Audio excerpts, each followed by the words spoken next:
Muy bien, muy agradecido por habilitarme y vamos a trabajar el día de hoy lo que es la escritura pública. Voy a tratar de ser concreto en lo que vamos a ver, ya que tengo también media hora para la ponencia.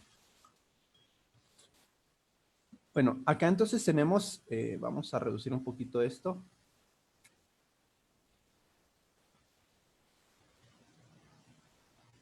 Muy bien, ahí estamos. Vamos a trabajar lo de la escritura pública. Vamos a entender una definición. La escritura pública la vamos a encontrar regulada en el Código Notariado, en lo que es el título tercero, correspondiente a instrumentos públicos. Una acotación que yo siempre realizo en diversas actividades. Considero que el título debió denominarse más que instrumentos públicos, escritura pública, porque va dirigido o va encaminado a lo que es la escritura pública. Si fuera así, que fueran todos los instrumentos públicos, esas formalidades serían aplicables a los 7 instrumentos que el notario autoriza, cosa que no es así. Claro, pueden extraerse ciertos elementos importantes y ser aplicable a otros instrumentos, pero en el título tercero del artículo 29, del artículo 41 del Código Notariado, decreto 314 de la República de Guatemala, vamos a encontrar formalidades propiamente de lo que es la escritura pública. Recordemos que la escritura pública es un instrumento o un documento notarial autorizado por dicho profesional por disposición de la ley o a solicitud de parte, en el que se hacen constar. Muy bien, vamos a ver ciertos elementos. Es el contenido de la escritura pública. Vamos a separar dentro de lo que es el contenido de la escritura pública, vamos a encontrar también lo que son las formalidades de la escritura pública y anteriormente la distinguida maestra nos hablaba sobre lo que eran las formalidades del protocolo, que no son distintas. Las formalidades que se hacía mención entre muchas, que nos hacía mención el artículo 3 del Código Notariado, y luego voy a abarcar ya dentro de eso de que va el protocolo, por acá no tengo a la mano tal vez un tomo, pero dentro de lo que es las formalidades del protocolo, vamos a encontrar también que el protocolo se redacta en su parte instrumental, lo que son escrituras públicas, actas de protocolación, toma de razón de la decisión de firmas y transcripción de la cubierta del testamento común cerrado. A su servidor, para concatenar con todo lo que se está viendo, me toca evacuar lo que son las escrituras públicas. Y dentro de las escrituras públicas vamos a tratar de abarcar lo que es ciertos elementos de su contenido y ciertos elementos de sus formalidades. La escritura pública es un medio que nuestra legislación ha adoptado para poder perpetuar, materializar ciertos actos y contratos. Y dentro de su contenido encontramos lo que es el negocio jurídico. El negocio jurídico vamos a encontrar una referencia en el Código Civil, solo brevemente para que ustedes vayan haciendo sus anotaciones correspondientes.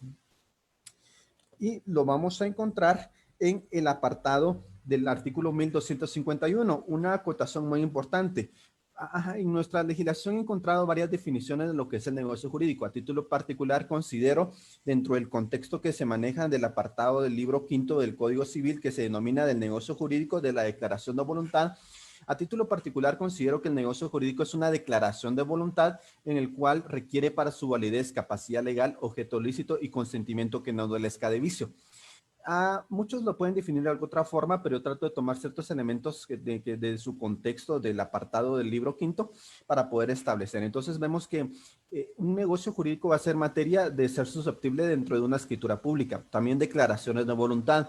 Lo que es la declaración de voluntad, vamos a ver que también es un elemento del negocio jurídico, pero la declaración de voluntad de las personas que van a comparecer en el instrumento público se pueden exteriorizar de diversas formas, a través de gestos, a través de palabras, y se materializa a través de la firma o la impresión digital.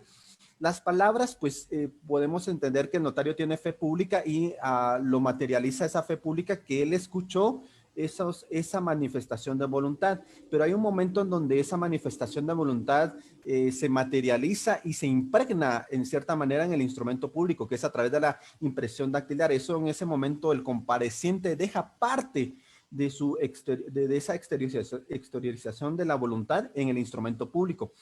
Y también vamos a ver que tiene lo que son contratos. Esto también aunado a lo que establece el artículo 1517. Vamos a verificar. Sí, artículo 1517. Y una diferencia entre negocio jurídico y contrato que considero que es importante es que el negocio es una manifestación de voluntad. De hecho, así lo estipula el apartado de lo que les hacía mención. Y contrato ya viene a ser un acuerdo de voluntades, donde ya no solo se declara, sino que se viene a llegar a un acuerdo que tiene por objeto crear, modificar, extinguir derechos y obligaciones. La escritura pública va a tener diversos tipos de contratos de naturaleza civil, de naturaleza mercantil, entre otros.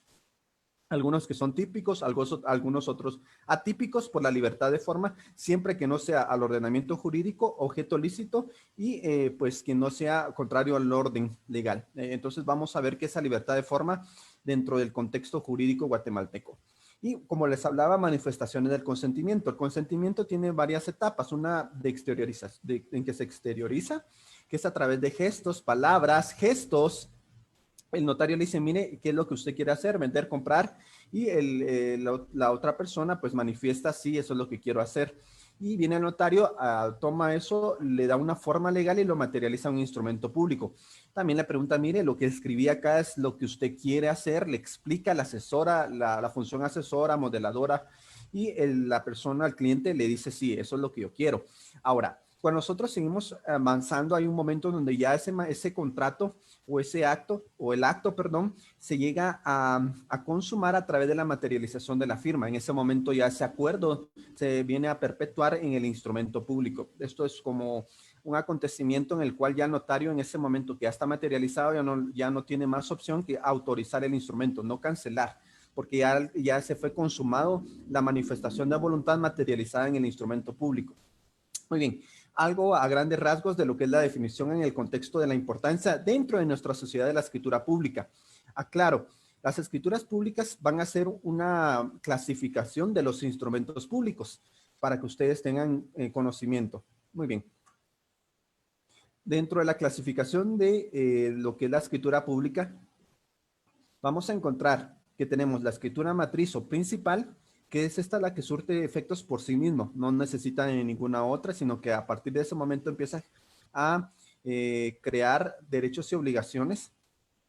En el determinado momento, pues trae consecuencias jurídicas. Tenemos también lo que son las escrituras accesorias o complementarias. Estas van a complementar las principales, dependen siempre de una matriz.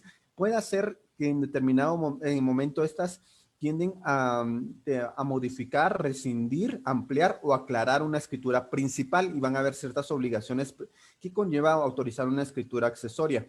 En las escrituras accesorias las vamos a encontrar reguladas en el artículo 36 del Código Notariado. Repito, artículo 36 del Código Notariado.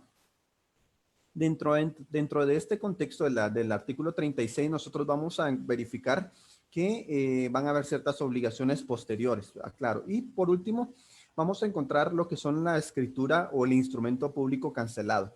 El instrumento público cancelado, que de hecho no solo es la escritura que se puede cancelar, sino todo instrumento que va dentro del protocolo, siempre y cuando no haya sido firmado por todos los otorgantes, porque lo que les decía, ya cuando está firmado cuando se exterioriza la voluntad y se materializa en el instrumento, ya no queda más que el notario opción que autorizarlo.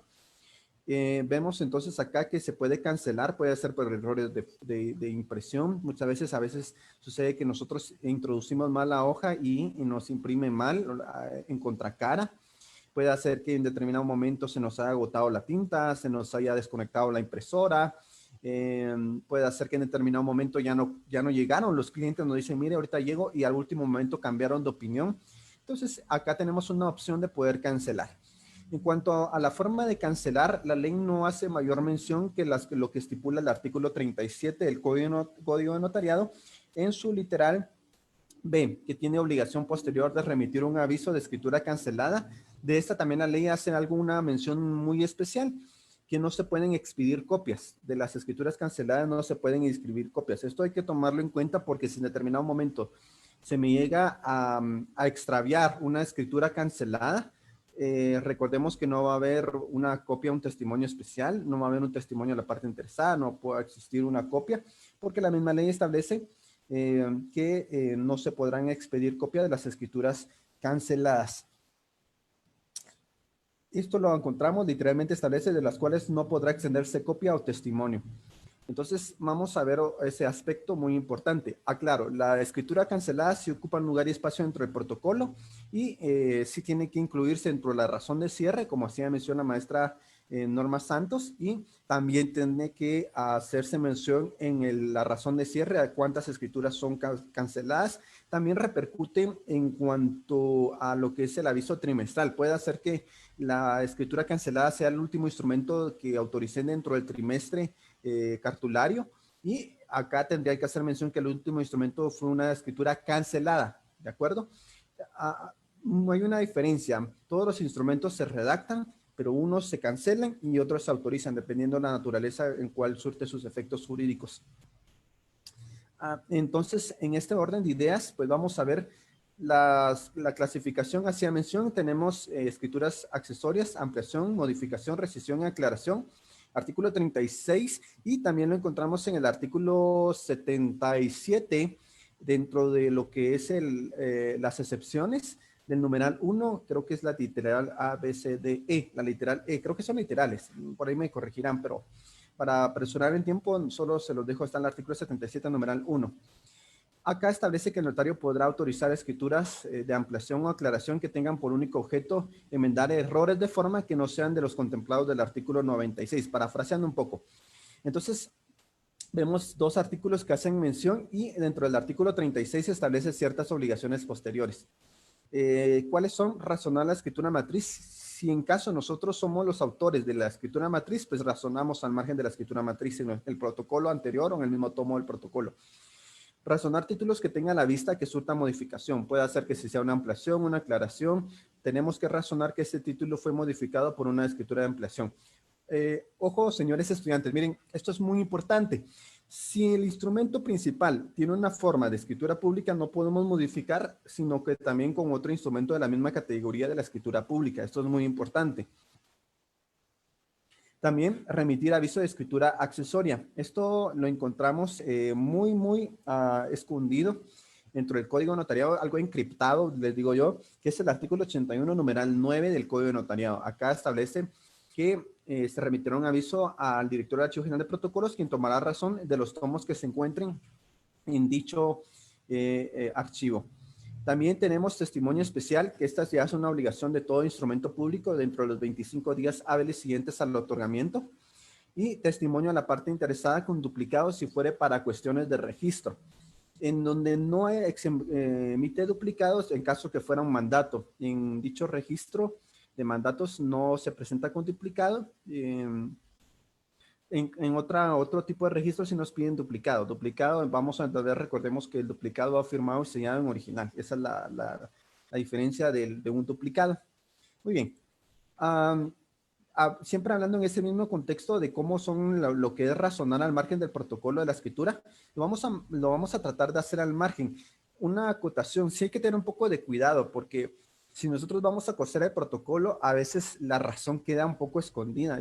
Me ha pasado que queda un poco escondida si lo utilizamos al margen, porque acá va la costura o si va a ser atornillado. Entonces, acá tenemos que tener cuidado. Acá se puede ver de dónde podemos hacerla, y un pequeño ejemplo de cómo pudiera ser esa razón.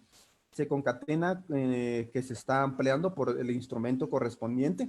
No existe una forma específica que la ley me establezca que deba de cumplir, pero sí la ley estipula que debe razonarse, debe hacerse una relación. Y pues el archivo nos propone un modelo o un apartado correspondiente.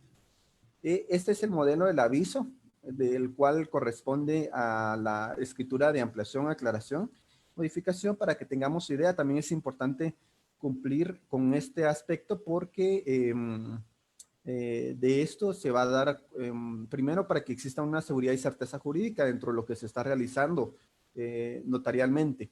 Y lo segundo es que también en la revisión pues vamos a tener que tener el comprobante como atestado. Formalidades. Acá ya vamos entrando ya en materia. Y pues también ya el tiempo me avanza. Formalidades. Las formalidades vamos a encontrar dentro de la escritura pública. Claro, les decía, hablaba muy cierto la maestra Norma Santos y posteriormente también los otros distinguidos maestros. El notariado es eminentemente formalista. Miren, es de mucho cuidado, de mucho detalle, hay que estar muy concentrados. A mí me ha pasado que en un momento yo me distraigo y de repente yo pongo mal a una hoja, o de repente a veces escrituras largas. De hecho, hace poquito, el 26, recuerdo yo, el 26 de septiembre, me tocó autorizar una asociación civil. Lo hicimos el 26 de septiembre, me recuerdo yo que era una urgencia. Y es una escritura muy larga. En un momento, porque estaban platicando todos los socios, los asociados o socios, en ese momento yo me distraje, ya iba casi terminando, era una escritura bastante larga, tenía varias hojas y en una de esas yo ingreso o inserto mal la hoja a la impresora y pues imprimí mal. Tal vez pudo haberse pensado salvar o testar eso, pero era mucho, ¿no? Mejor decidí cancelar y volver a comenzar. La verdad que perdí bastantes hojas en ese instrumento porque era un instrumento bastante largo y volver a comenzar mucha concentración, estar totalmente concentrados. A veces uno mueve una hoja y toma otra de la serie y altera la serie.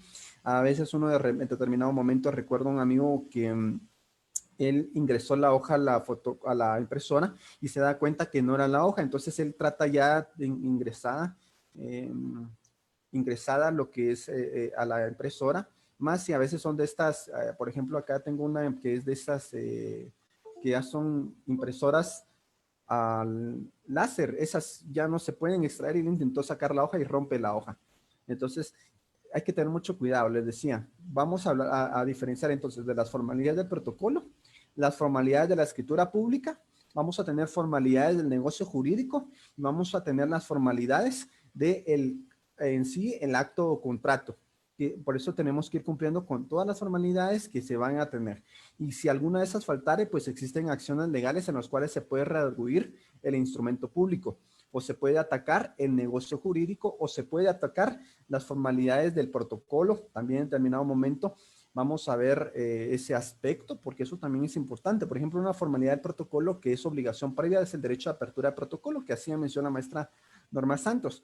En ese sentido, si el notario cartula, ¿qué consecuencias puede tener? Y existen gacetas de la Corte de Constitucionalidad en el cual se puede atacar no en sí el instrumento, perdón, no en sí el contrato, sino que se ataca la formalidad propiamente del protocolo como una obligación previa. Solo le dejo acá. También pueden atacar por vicios del consentimiento o ausencia de presupuestos del negocio jurídico. También se puede atacar por falta de formalidades esenciales de la escritura pública y también se puede atacar por falta de formalidades del contrato. Por ejemplo, una compraventa que no exista un precio o que no exista una cosa. Entonces, vamos a poder entender todo esto y a la hora de tener un caso concreto, poder resolverlo de la mejor forma. Entonces, tenemos dentro de la escritura pública, vamos a tener formalidades de qué carácter, los vamos a tener 4. Las formalidades generales, vamos a ver si las enumero acá. Bien, acá están. Formalidades generales, tenemos que son básicamente todas las del artículo 29. El artículo 29, entre otros, tiene 12 numerales que yo siempre digo que es como un rompecabezas. ¿Sabes? Lo vamos a ir a ubicar en la escritura pública. En la redacción, claro, el estilo se respeta, pero hay ciertas circunstancias que tenemos que guardar un orden. Por ejemplo, por decirles algo, ¿por qué no encontramos el número de instrumentos de repente en el cuerpo o al final? Porque la ley estipula que el protocolo se abre con el primer instrumento que el notario autorice, pero pienso que debería ser redacte, porque puede ser autorizado o cancelado.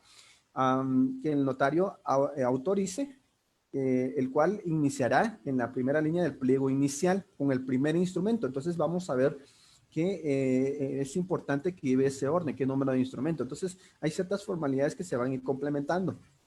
Entonces tenemos formalidades generales del artículo 29, todas esas son generales, esas son ¿por qué generales? Porque son aplicables a todos los instrumentos públicos, estas van a ser aplicables a todos los instrumentos públicos. También tenemos lo que son, este término generales también se encuentra en el artículo 42, sobre este momento también lo voy a leer. Tenemos lo que son formalidades esenciales, estos están enumeradas en el artículo 31 del Código Notariado, le estipula seis formalidades esenciales. De estas 6 formalidades esenciales, ustedes deben de restar a las que encuentran en el artículo 29 y las restantes son no esenciales.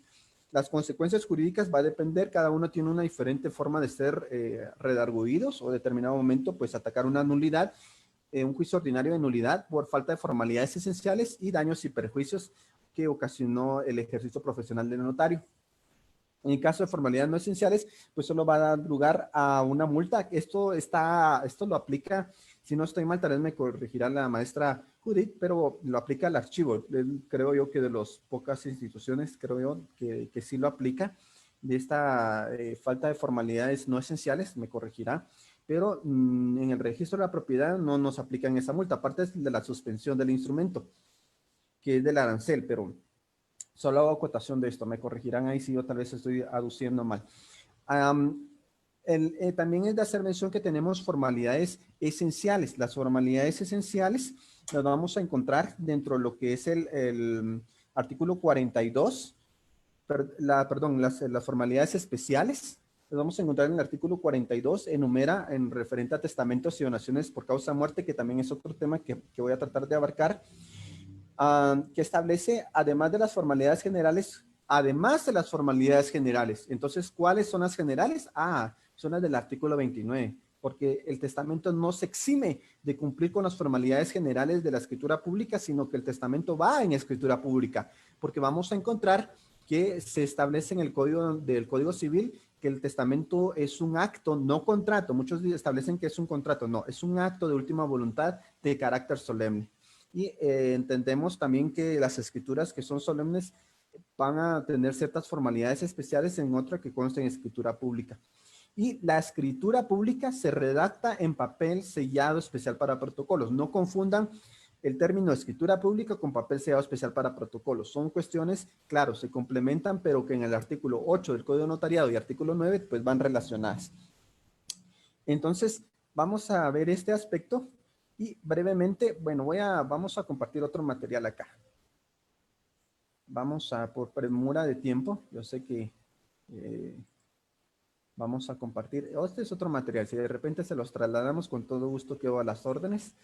Ajá. Este acá pues ya es un material en donde se desboza más términos doctrinarios, hablo de la escritura pública y acá me interesa. ¿Cómo vamos a lograr a integrar? Bueno, acá al final yo este año hice una pequeña actualización de este material. Bueno, vamos a ver. Acá trato de estructurar un poco lo que es cómo se puede organizar una escritura pública. Claro, escritura pública. Vamos a tener 3 apartados importantes que la doctrina nos establece: la parte introductoria, el cuerpo y el cierre. Esto es muy básico, muy básico. Y acá vamos a tratar de materializar todo lo que hablamos de contrato como una historia donde va a haber una persona que oferta un producto, la otra persona que acepta y por qué precio y en qué forma acepta. Y la otra persona dice, mire, yo estoy muy de acuerdo y le manifiesto que este bien no tiene ningún gravamen, anotación o limitación que le pueda afectar el ejercicio de su derecho que adquiere. Y la otra parte, pero al final acepta. Básicamente, en sencillas palabras, ese negocio jurídico, ese contrato se materializa en una forma legal. Entonces tenemos acá lo que es el encabezamiento. Después la parte introductoria, yo en lo particular, esto yo lo propongo y establezco que existe un encabezamiento, que el encabezamiento va a ser como un pequeño título, no un título, sino que va a ser, tal vez retiro la palabra título para no causar confusión, sino que van a ser ciertos requisitos que debe de llevar como encabezado la escritura pública. Número de instrumento, muy importante dentro del orden del protocolo, el lugar y la fecha. Esto es muy importante. Esta palabra ante mí, notario, no se encuentra como una formalidad que sea exigida en la parte introductoria. Lo hacemos los notarios por técnica notarial como autores del instrumento público. Recordemos que el notario es el autor del instrumento público. Posteriormente tenemos lo que es la comparecencia. Dentro de la introducción vamos a establecer el nombre de la persona, cómo se identifica, sus 5 datos generales, pero sus 5 que lo individualizan, y cómo se identifica. Aquí también otro aspecto que tenemos que hacer mención: en la comparecencia se actúa en nombre propio o actúa en representación, o en ambas formas, puede actuar en nombre propio y representación. Y les hablaba, ¿cómo se identifica la persona? Pues en 1947 el notario, cuando implementan el Código Notariado, la regla general era fe de conocimiento. De hecho, en la numeración que establece el artículo 29, primero se establece fe de conocimiento, dando a entender que esa era en aquel entonces la regla general. Ahora, Y la excepción eran los siguientes. En la actualidad, pues eso ya dejó de ser una regla general porque ya vivimos en una sociedad que es mucho más grande. La verdad que a veces uno no conoce a todos sus clientes y pasamos a las siguientes formas, que es por documento personal de identificación, testigos de conocimiento y lo que es pasaporte. El DPI, el documento personal de identificación, es el único medio de identificación de los guatemaltecos. No sé si estoy mal, creo que es artículo 50 de la Ley del Registro Nacional de las Personas, va, o 55, por ahí, por cuestiones de tiempo no lo verifico, pero establece que guatemaltecos y extranjeros domiciliados en Guatemala, el único documento para las relaciones jurídicas va a ser el documento personal de identificación. El de guatemaltecos pues, es un azul entre celeste y azul, y el de los extranjeros domiciliados es un color rosado. Pasaporte únicamente va a ser para los extranjeros de tránsito, eso es también tomarlo en cuenta, extranjeros de tránsito. Testigos de conocimiento deben ser conocidos por el notario. Acá debe haber una trilogía. El notario debe de conocer a los testigos y los testigos deben de conocer a la persona que se identifica, o ambos medios cuando así lo declare, lo considere necesario. Posteriormente establece que debemos establecer la declaración de hallarse en el libre ejercicio de sus derechos civiles. Una acotación muy importante para ir terminando es que debemos de manifestar que efectivamente la persona se encuentra en libre ejercicio de sus derechos civiles, no de sus actividades. Aquí a veces varían un poco las palabras y da problema. Tienen que ser un poco literales con lo que la ley estipula. El cuerpo va a estar conformado en cláusulas. Básicamente vamos a tener un antecedente siempre, que es el origen del instrumento. Si es un instrumento de enajenación de carácter oneroso, va a tener un sanamiento. Esto no aplica, por ejemplo, en la donación porque no es de carácter oneroso. Una cláusula dispositiva que vendría a ser la médula ósea del instrumento público, que es lo que se pretende hacer, puede hacer que también tenga estipulaciones. Y todo negocio jurídico y contrato termina con la aceptación recíproca de las partes, o si es unilateral, pues la manifestación de aceptación. El cierre, encontramos lo que va a ser la dación de fe. El notario, no en artículo 34, creo que es, o 35, ahorita les verifico, eso si lo tengo más a la mano. 34, no es necesario que el notario dé fe en cada una de sus cláusulas, sino que basta con una vez. Entonces, acá el notario da fe, tiene que dar fe de 4 aspectos. Lo escrito me fue expuesto, de haber tenido a la vista la documentación relacionada, de haber advertido las obligaciones registrales y efectos legales del acto de contrato y de leer el instrumento. Posteriormente viene el otorgamiento, donde las partes materializan su consentimiento y la autorización. Dentro de la dación de fe y el otorgamiento puede suceder también algo, que podamos suceder lo del testigo a ruego, que la persona no sepa o no pueda firmar. Ahí va a dar su actividad el testigo a ruego, muy importante, la redacción siempre es en forma lineal. Y otro acontecimiento que nos puede ayudar es a salvar errores de redacción a través de testados entre renglonaduras, adicionados, fuera de margen y excedidos. Muy bien, este es un panorama muy general.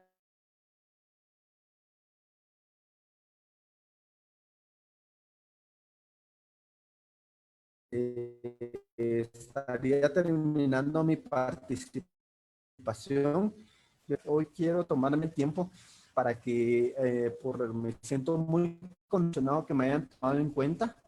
Me siento bastante diferencia que me tomaron parte y pues estoy bastante agradecido. En este orden de ideas, pues dejo de presentar acá mi pantalla y